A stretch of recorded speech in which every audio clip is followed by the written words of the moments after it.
انا انزلناہ فی لیلۃ مبارکہ کہ ہم نے اس کو مبارک رات میں نازل کیا، اور اللہ نے فرمایا فیہا یفرق کل امر حکیم، اس میں حکمت والے فیصلے ہوتے ہیں اس رات میں۔ دوسری جگہ 30ویں پارے میں سورہ قدر میں اللہ نے فرمایا انا انزلناہ فی لیلۃ القدر، ہم نے اس قرآن کو لیلۃ القدر میں نازل کیا، اور اس میں بھی اللہ نے فرمایا تنزل الملائکۃ فیہا کہ فرشتے اس رات میں اترتے ہیں باذن ربہم من کل امر، تمام قسم کے معاملات لے کے۔ تو یہاں بھی اللہ بتا رہے ہیں کہ جو 1 سال کے فیصلے جس رات میں ہوتے ہیں اور فرشتوں کے حوالے کیے جاتے ہیں، وہ رات اور قرآن کے نازل ہونے والی رات ایک ہی ہے، یہ الگ الگ راتیں نہیں ہیں۔ اور سورہ قدر میں اللہ نے فرما دیا واضح لفظوں میں کہ وہ لیلۃ القدر کی رات ہے۔ تو اتنی وضاحت کے بعد پھر یہ کہنا کہ اس رات میں قرآن نازل ہوا تھا، جبکہ اس کے بارے میں کوئی صحیح حدیث موجود بھی نہیں ہے، ضعیف یا موضوع روایتیں ہیں، تو یہ بالکل قرآن پر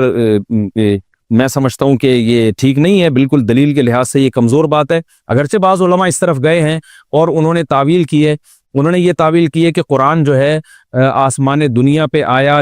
لیلۃ القدر میں، اور وہاں سے جو نیچے نزول شروع ہوا ہے وہ شب برات میں ہوا ہے، لیکن یہ تعویل عقل سے بعید ہے، اور اس تعویل کی ہمیں ضرورت بھی نہیں ہے۔ 2 صحیح حدیثیں ٹکرا رہی ہوں یا قرآن کی آیت کسی ایسی متواتر حدیث سے ٹکرا رہی ہو، تو پھر تو وہاں ہمیں تطبیق دینے کی ضرورت پیش آتی ہے، جب قرآن کے مقابلے میں کوئی حدیث ہی نہیں ہے، صحیح حدیث بھی نہیں ہے۔ حالانکہ قرآن کے مقابلے میں تو فقہا کہتے ہیں کہ اگر صحیح حدیث بھی ہو، متواتر نہ ہو، صحیح حدیث بھی ہو، تو وہ بھی ظنی ہوتی ہے، تو اس حدیث کو رد کیا جائے گا، قرآن میں تعویل نہیں کی جائے گی۔ لیکن یہاں تو صحیح حدیث بھی نہیں ہے، یہاں تو ایک ضعیف روایت ہے اور ضعیف اقوال ہے، آپ اس کو کیسے قرآن کے مقابلے میں لا سکتے ہیں؟ تو جو بالکل بے غبار بات ہے وہ یہی ہے کہ اللہ تعالیٰ نے قرآن مجید کو لیلۃ القدر میں نازل کیا، جو رمضان کے آخری عشرے میں ہوتی ہے، اور اسی لیلۃ القدر میں فیصلے بھی ہوتے ہیں۔ اور بعض لوگ کہتے ہیں اس میں حرج کیا ہے کہ ہم 15 شعبان کو بھی فرض کر لیں، اس میں قرآن نازل ہوا اور لیلۃ القدر میں بھی، بھائی اس سے لیلۃ القدر کی ویلیو کم ہوتی ہے۔ اللہ تو لیلۃ القدر کی ویلیو بڑھا رہے ہیں کہ یہ ایسی رات ہے جس میں 1 سال کے فیصلے بھی کر دیے جاتے ہیں، اور اس میں قرآن مجید کا نزول بھی شروع ہوا۔ تو جس رات کو اللہ نے جو پروٹوکول دیا ہے وہی پروٹوکول اس کو دینا چاہیے، آپ اس کو کسی اور رات کو نہ دیں وہ پروٹوکول۔ تو یہ تیسرا مسئلہ ہوا۔ پہلا مسئلہ حلوے مانڈے کا اور نہانے دھونے کا، وہ بھی غلط ہے۔ دوسرا مسئلہ قبرستان جانے کا، وہ بھی ٹھیک نہیں ہے۔ تیسرا مسئلہ کہ اس رات میں قرآن نازل ہوا اور فیصلے ہوتے ہیں، یہ تیسری بات بھی غلط ہے، نہ تو اس رات میں قرآن نازل ہوا اور نہ اس رات میں فیصلے ہوتے ہیں۔ چوتھی چیز کہ کیا اس رات کی میں عبادت کی کوئی فضیلت ہے سرے سے یا نہیں ہے، یہ ایک علمی مسئلہ ہے۔ تو اس بارے میں خوب اچھی طرح سمجھ لیں کہ اس بارے میں جتنی بھی احادیث ہیں جو اس رات کی فضیلت کے بارے میں ہے کہ بنو کلب کی بکریوں کے برابر مغفرت ہوتی ہے اور بکریوں کے بالوں کے برابر، اور یہ جو بھی اس بارے میں روایات ہیں کہ سب کی بخشش ہو جاتی ہے سوائے اس شخص کے جو کسی کے دل میں کینہ رکھتا ہے، تو یہ جتنی اس رات کی فضیلت میں احادیث ہیں، تو ایک بات تو خوب اچھی طرح سمجھ لیں، اس پر تمام محدثین کا، جہاں تک میں نے دیکھا ہے، تمام محدثین کا اتفاق ہے کہ اس کی فضیلت میں صحیح حدیث ایک بھی نہیں ہے، اس رات کی فضیلت میں ایک بھی صحیح حدیث موجود نہیں ہے۔ لیکن ضعیف روایتیں اتنی کثرت سے ہیں کہ ایک الگ محدثین کا اصول ہے کہ جب ضعیف روایتیں کی سندیں زیادہ ہو جائیں تو وہ حسن بن جاتی ہے، یعنی قابل قبول ہو جاتی ہے وہ، کیونکہ بہت ساری کمزور چیزیں مل کے اس میں کچھ قوت پیدا کر دیتی ہیں۔ تو اب جن علماء نے احادیث کے ضعف کی طرف دیکھا کہ ایک بھی صحیح روایت نہیں ہے، انہوں نے اس رات کا بالکلیہ انکار کر دیا کہ اس رات کی سرے سے کوئی فضیلت نہیں ہے۔ لیکن جن علماء نے اصول حدیث کی طرف دیکھا اور فقہ کے ایک اصول کی طرف دیکھا کہ کثرت روایات درجہ حسن تک پہنچ جاتی ہیں ضعیف روایات، تو انہوں نے کہا کہ بالکل اس رات کی فضیلت کا انکار ہی سرے سے کر دینا یہ غلط ہے۔ تو جمہور اس طرف گئے ہیں کہ اس رات کی فضیلت کا بالکلیہ انکار کر دینا یا اس کی عبادت کی فضیلت کا بالکلیہ انکار کر دینا یہ ٹھیک نہیں ہے۔ لیکن کچھ علماء، وہ بھی بڑے محقق علماء ہیں، وہ اس طرف گئے ہیں کہ اس رات کی سرے سے کوئی فضیلت اسلام میں ہے ہی نہیں۔ اب میں دونوں طرف کے علماء کا کچھ تھوڑا سا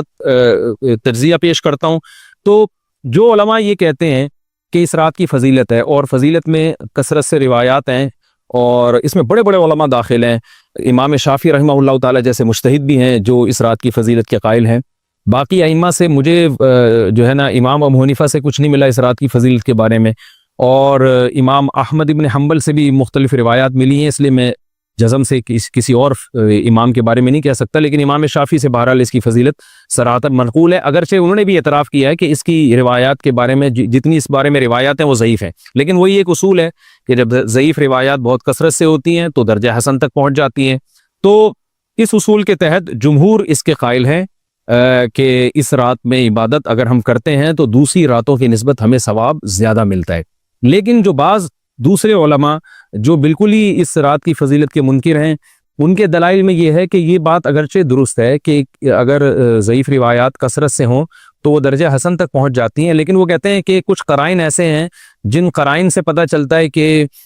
جو ہے ان قرائن کو اگر سامنے رکھا جائے تو وہ ان کی رائے یہ ہے کہ پھر ان کا خیال یہ ہے کہ ان کا رجحان اس طرف ہے کہ اس رات کی سرے سے کوئی فضیلت نہیں ہے۔ ان قرائن میں ایک چیز یہ بھی ہے کہ اس کے بارے میں جو روایات ہیں ان میں بہت زیادہ ثواب کی بشارت سنائی گئی ہے۔ تو بعض محدثین کا یہ اصول ہے کہ کسی رات کے بارے میں یا کسی خاص عمل کے بارے میں بہت زیادہ کہیں غلو ہوتا ہے یا مبالغہ ہوتا ہے، غلو تو نہیں کہہ سکتے، تو یہ خود ایک اس طرف اشارہ ہوتا ہے کہ یہ ایک ذوف ہے، اگرچہ یہ کوئی اتنی مضبوط بات نہیں ہے، لیکن بہرحال جو علماء اس کی فضیلت کے بالکل منکر ہیں ان کی ایک دلیل میں آپ کے سامنے پیش کر رہا ہوں۔ دوسری بات یہ ہے کہ جو علماء اس کی فضیلت کے بالکل بھی قائل نہیں ہیں، ان کی ایک بڑی دلیل یہ بھی ہے،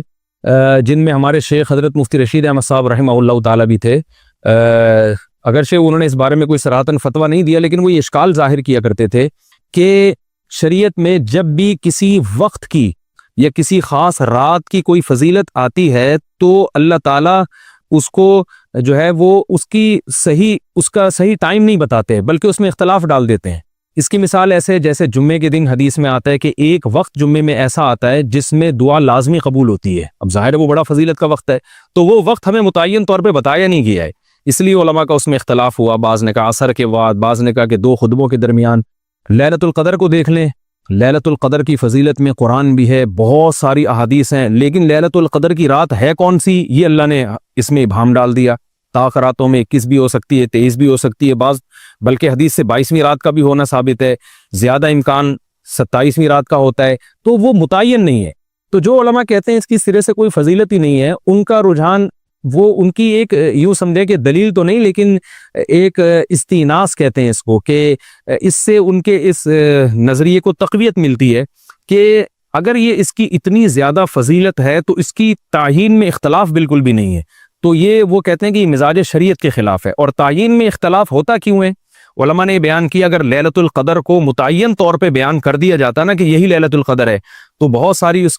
اس میں جو ہے نا حکمتیں فوت ہو جاتی، جن میں ایک یہ بھی کہ اس رات میں جہاں عبادت کا ثواب بہت ہے، گناہ کا عذاب بھی بہت ہے، پھر اگر اس رات میں کوئی گناہ کرتا تو وہ اللہ کے عذاب سے نہ بچ پاتا، کیونکہ وہ اللہ متعین کر دیا کہ یہ لیلۃ القدر ہے، تو کیسے تم اس میں گناہ کر رہے ہو؟ اب معاملہ اللہ نے مبہم رکھ دیا کہ بھئی یہ بھی ہو سکتی ہے تو اگلے دن بھی ہو سکتی ہے۔ اور ایک فائدہ یہ بھی اس میں رکھا متعین نہ کرنے میں کہ لیلۃ القدر انہی کو ملے جو تلاش کریں، جو پورا عشرہ جاگیں گے ان کو لیلۃ القدر ملے گی۔ اگر اللہ اسپیسیفک دن بتا دیتا کہ 21ویں ہے، 23ویں ہے یا 25ویں ہے یا 22ویں ہے تو بہت سارے لوگوں کو لیلۃ القدر مل جاتی، تو اللہ نے جو مبہم رکھا ہے نا، تو ایک رات کی فضیلت اللہ نے بڑھا دی مگر اس کی تعیین میں ابہام پیدا کر دیا تاکہ جو پورا عشرہ جاگے گا اسی کو لیلۃ القدر ملے گی، اس کے علاوہ ہر آدمی کو نہ ملے۔ وہ ایک اللہ کی ایک حکمت ہو سکتی ہے اس میں، تو یہ 2 حکمتیں ہیں کہ اس میں گناہ اگر کوئی کرے تو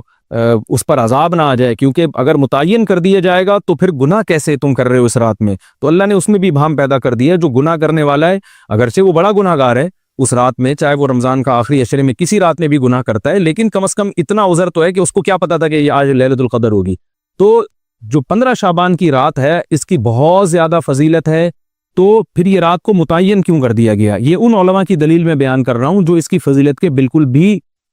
قائل نہیں ہے، لیکن بہرحال حقیقت یہ ہے کہ جمہور علماء اس کی فضیلت کے قائل ہیں، کیونکہ یہ جو میں نے دلائل دیے کہ وہ علماء جو اس کی فضیلت کے سرے سے منکر ہیں ان کے یہ دلائل کو ہم دلیل نہیں کہیں گے بلکہ استیناس کہیں گے، کہ استیناس کہتے ہیں کہ ایک چیز استدلال نہیں ہے بلکہ ان اپنے نظریے کی تقویت کے طور پر ایک چیز کو پیش کر دینا جس سے یہ لگتا ہو کہ واقعی یہ صحیح کہہ رہے ہیں، اس کو استیناس کہتے ہیں، میں جو آسان لفظوں میں سمجھانے کی کوشش کر رہا ہوں۔ اور ایک استدلال کہتے ہیں کہ ایک ریسرچ کو، ایک پوری تحقیق کو۔ تو جمہور کا مذہب ایک اصول پر مبنی ہے کہ بھئی اتنی ساری روایات ہیں اور ضعیف ہیں ان میں، ٹھیک ہے کچھ موضوع بھی ہیں لیکن بہت ساری ایسی ہیں جو موضوع بھی نہیں ہے، تو ضعیف روایات ہیں جب اتنی کثرت سے ہیں اور اس میں ہے بھی عبادت کا تذکرہ، تو عبادت کرنے میں کوئی حرج بھی نہیں ہے، تو لہذا انہوں نے اس کو جو ہے نا اس کو دلیل بنایا ہے اور اصول کے لحاظ سے یہ بات درست ہے۔ تو اس اصول کو اگر کوئی فالو کرنا چاہے تو اس رات کی عبادت اس کے لیے بالکل ٹھیک ہے اور اللہ کی رحمت سے امید ہے کہ اس میں اس کو ثواب زیادہ ملے گا۔ تو جمہور ایک طرف ہیں اور بعض علماء دوسری طرف ہیں، تو یہ میں نے صرف اس لیے بیان کر دیا کہ اس رات کی فضیلت میں اتفاق نہیں ہے بلکہ مختلف فی ہے، مجتہد فی ہے، اختلاف رائے اس میں ہو سکتا ہے۔ تو اگر کوئی عالم اس رات کی فضیلت کا بالکل ہی انکار کرے اور ان علماء کا بھی احترام کرے جو اس رات کی فضیلت کے قائل ہیں، تو پھر اس عالم پر رد کرنے کا حق نہیں ہے۔ دوبارہ میں اپنی بات کو ریپیٹ کرتا ہوں، اگر کوئی عالم یہ کہے کہ اس رات کی سرے سے کوئی فضیلت نہیں ہے تو اس عالم پر طعن و تشنیع جائز نہیں ہے، کیونکہ ان کے بھی کچھ نہ کچھ استدلالات ہیں۔ ہاں اگر کوئی عالم اس رات کی فضیلت کا انکار کر کے جمہور کے مذہب کو بالکل غلط قرار دیں اور اس عمل کو یہاں اس رات کی عبادت کو بالکل بدعت قرار دیں، اور جو اس رات میں عبادت کر رہے ہیں یا اس کی فضیلت کے قائل ہیں ان کو بدعتی قرار دیں، تو یہ غلو ہو جائے گا، یہ زیادتی ہو جائے گی، جو کہ بالکل غلط ہے۔ کیونکہ جب دونوں طرف دلائل ہیں تو اعتدال والی رائے اختیار کرنی چاہیے، اور کسی ایک طرف بہت زیادہ جھکاؤ یا کسی ایک کو 100% غلط قرار دے دینا، بدعتی قرار دے دینا، یہ درست نہیں ہے۔ تو ہماری قوم میں ایک مزاج ہے کہ بس اپنی رائے کو مسلط کرتے ہیں اور دوسرے کی رائے کو مانتے ہی نہیں۔ تو عوام کے لیے کیا ہے؟ لوگ کہتے ہیں مفتی صاحب کنفیوز کر دیا آپ نے، تو لٹکا کے چھوڑ دیا ہمیں۔ وہی میں کنفیوز نہیں کر رہا، عوام جمہور کے مذہب کو فالو کرے گی، جمہور میں بڑے بڑے علماء ہیں، وہ اس کی فضیلت کے قائل ہیں اور وہ اس کے قائل ہیں کہ اس رات میں عبادت کرنی چاہیے، تو آپ جمہور کے مذہب کو فالو کر سکتے ہیں۔ تو اب یہ بات تو ہو گئی جمہور کا مذہب، میں نے آپ کو بتایا کہ وہ اس رات میں فضیلت کے قائل ہیں کہ اس رات میں عبادت کرنی چاہیے، لیکن کیسے کرنی چاہیے اس پر تمام علماء کا اتفاق ہے کہ مسجد میں جتھے بنا کے جانا یا اجتماعی عبادت کرنا یہ بالکل بدعت ہے، بالکل ناجائز ہے۔ اسی طرح کوئی مخصوص قسم کی نماز پڑھنا کہ پہلی رکعت میں یہ والی صورت، تو دوسری میں یہ والی صورت، تو تیسری میں یہ والی صورت، یہ بالکل بدعت ہے۔ صلاۃ التسبیح کی جماعتیں بدعت ہیں۔ تو ایک ہی راستہ ہے آپ کے پاس، آپ عبادت کرنا چاہتے ہیں تو انفراد